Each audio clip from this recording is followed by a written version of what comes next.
Temperatura të ulta, këmi pas reshjet, shiot, por asaj përket lajmeve, ka pas stuhi apo jo? Pa tjetër, ka pas zhvillime. Unë mundu me i përzjedh disa cilat, po themi kështu kushtimisht, kanë qenë pak më të vëndshme si informacione. Një që ndërlidhet më hapjen e unazës së brendshme të Prishtinës, e cila është përuruar gjatë mbrëmjes. Dje, aty ka qenë i pranishëm kryetari i Prishtinës Përparim Rama, gjithashtu ka qenë prezent edhe kryetari i Lidhjes Demokratike të Kosovës, Lumir Abdigjiku, i shoqëruar po ashtu nga kandidatja për presidente zonja Vjosa Osmani. Në fakt ka qenë një përurim i jashtëzakonshëm, si që kanë quajtur ata, të një pune të madhe, pavarësisht disa sfidave që nuk i kanë lënë pa përmendur edhe në implementimin e këtij projekti. Kujtojmë se në fjalën e tij kryetari i Lidhjes Demokratike të Kosovës, Lumir Abdigjiku, në një farë mënyrë akuzoi qeverinë Kurti se pavarësisht blokadave dhe pengesave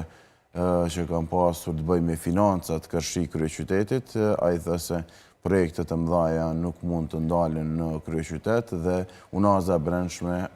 është një nga këto projekte. Gjithashtu edhe kryetari i Prishtinës Përparim Rama ka dalur me një video material, nuk e dini se regjia pas pak mund na ndihmoj sepse është postuar nga komuna e Prishtinës, ku kryetari Rama ka dalur në një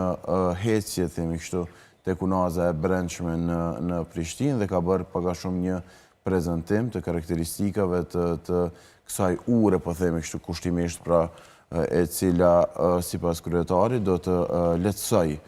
qarkullimin në kryeqytet, paqka se misioni kryesor në kryeqytet sigurisht që mbetet unaza jashtme për cilën institucionet lokale, në këtë rast të kryeqytetit, në vazhdimsi pra kanë kërkuar mbështetjen e nivelit qendror sa i përket implementimit të projektit, projekti i cili sipas kryetarit të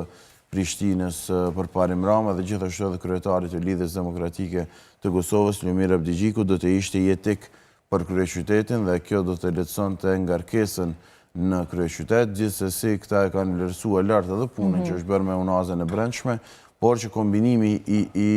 këtij projekti me unazën e jashtme potencialisht do të forconte, themi kështu, ose do të shkarkonte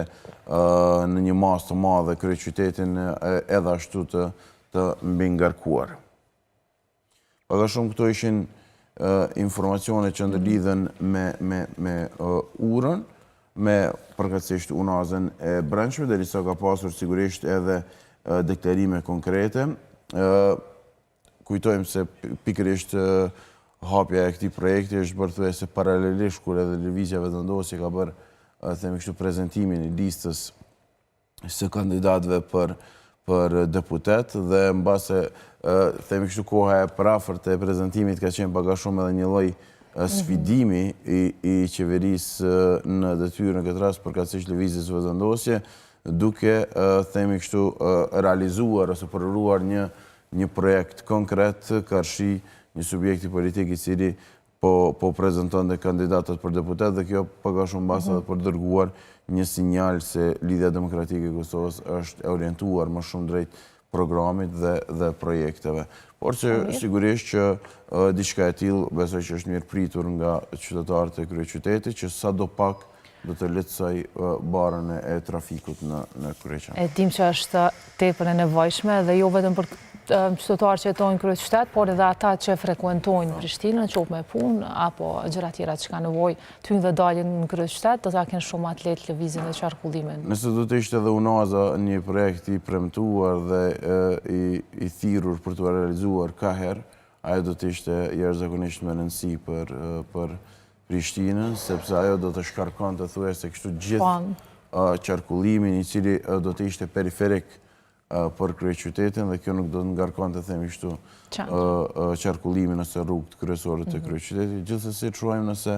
do të realizohet diçka e tillë, sepse sigurisht që prioritet i zotit Ramës